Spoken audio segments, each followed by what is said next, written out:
বন্ধুরা, তোমরা কেমন আছো? আশা করি ভালো আছো। আমিও অনেক ভালো আছি। তার মাঝে কাজের চাপ, বুঝতেই পারছো। এই দেখো আজকে এইগুলো সব ফাঁকা করছে। এই দেখো আলমারি থেকে সব বের করেছি। এখনও শোকেস ভর্তি রয়েছে জিনিস, সব বের করব। তারপরে এই জিনিসগুলো সব আমার জেঠি শাশুড়ির ঘরে নেব। আমাদের ঘরটা তো কাজ চলছে, তো এই ঘরটাও ওপর দিয়ে ভেঙে দেবে, যার জন্য সব জিনিসপত্র নিয়ে চলে যাব আমার জেঠি শাশুড়ির ঘরে। তো আজকে তার জন্যই দেখো সব জিনিস সরাতে হবে। এবার বুঝতেই পারছো তাহলে কেমন চাপের, মানে কাজের চাপ। তাহলে বোঝো যে একটা ঘর করলে এই যে ঘর থেকে সব টানা খাঁচা সব বের করা, আবার আর এক ঘরে শিফট করা, যে কি কষ্টের কি বলবো। দেখো আমার ছোট পাপাও আমার সঙ্গে কাজ করছে, ও বসে নেই কিন্তু, সবাই আমরা হাতে হাতে বাড়ির সবাই মিলেই কাজ করছি। কারণ এইগুলো তো লোক দিয়ে করানো যায় না, এগুলো নিজেদের ঘরের কাজ নিজেদেরই করতে হবে। দেখো তার ভেতর তো আবার ছোট বাচ্চা, বুঝতেই পারছো কেমন কাজের চাপ। আর তোমাদের সঙ্গে তো আমি কখনো যোগাযোগ ঠিকমতো করতেই পারছি না, কি করব, কিছু করার নেই। আগে তো ঘরের কাজ, তারপরে সব কিছু।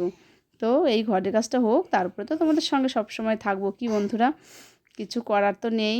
তার ভেতর দিয়েও এই যে দেখো, তা ভাবলাম দেখি তাহলে আমার বন্ধুদের সঙ্গে শেয়ার করি। দেখো কি করছি, দেখো এগুলো সব টেনে নিয়ে এগুলো বের করে নিয়ে এসেছি। এই দেখো আমার জেঠি শাশুড়ি ঘরে এনে যে আলমারি পাতিয়ে এই দেখো সব কিছু সুন্দর করে আবার সাজালাম। আলমারিটা সাজানো হয়ে গেছে। এই দেখো শোকেজ, এই দেখো সব কিছু এখনও ওই দেখো শোকেজে জামা কাপড় রাখবো সেগুলো যে সব গাদি মারা রয়েছে, এগুলো সব সাজিয়ে গুছিয়ে তারপরে তোমাদের সঙ্গে আবার দেখা করব আর দেখাবো। দেখো এই দেখো, এটা জেঠি শাশুড়ি ঘরে এটা থাকে না, আমার দেওরটা যেখানে চাকরি করে সেখানেই থাকে, তো ঘরটা ফাঁকাই থাকে, ওর জন্য এখানে চলে এসছে। আর আমার জেঠিমা থাকে বারান্দায়, আর ঘরটা পুরোই ফাঁকা থাকে, তো ঘরটায় ওই জন্য বলছে তাহলে তোরা এখানে থাক বাচ্চা কাচ্চা নিয়ে। ওর জন্য এখানে 3 মাস থাকবো এই ঘরটায়, বুঝেছো? 3 মাস থাকবো, তারপর ঘর কমপ্লিট হলে তারপর আবার ঘরে ফিরবো। হোক, এই যে সব কিছু দেখো একদম পরিপাটি করে গোছানো রেডি শেডি হয়ে গেছে। এই দেখো সব কিছু, যেমন পাপাকে এনে ঘুম পাড়িয়ে রেখেছি, আর আমি এই যে সব ঘুম পাড়িয়ে রেখে সব